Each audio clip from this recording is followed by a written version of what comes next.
Cricket Bangladesh Zimbabwe ম্যাচে একাদশে পরিবর্তন, ঘুরে দাঁড়াতে নতুন পরিকল্পনা। জিম্বাবুয়ের বিপক্ষে সিরিজের দ্বিতীয় টি-টোয়েন্টিতে একাদশে একটি গুরুত্বপূর্ণ পরিবর্তন এনেছে বাংলাদেশ। প্রথম ম্যাচে হারের পর টিম ম্যানেজমেন্ট পেস আক্রমণে পরিবর্তন এনে নাহিদ রানাকে বিশ্রাম দিয়ে দলে ফিরিয়েছে শরীফুল ইসলামকে।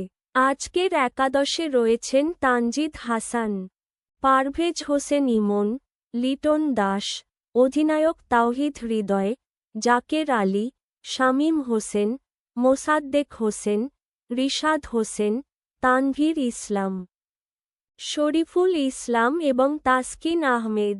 প্রথম ম্যাচে ৩২ রানের পরাজয়ের পর আজকের ম্যাচ বাংলাদেশের জন্য বাঁচা মরার লড়াই। সিরিজে সমতা ফেরাতে হলে এই ম্যাচ জিততেই হবে।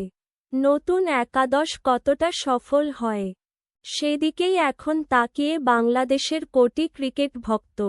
আপনার মতে, একাদশে এই পরিবর্তন কি বাংলাদেশের জয়ের জন্য যথেষ্ট? মন্তব্যে আপনার মতামত জানাতে ভুলবেন না।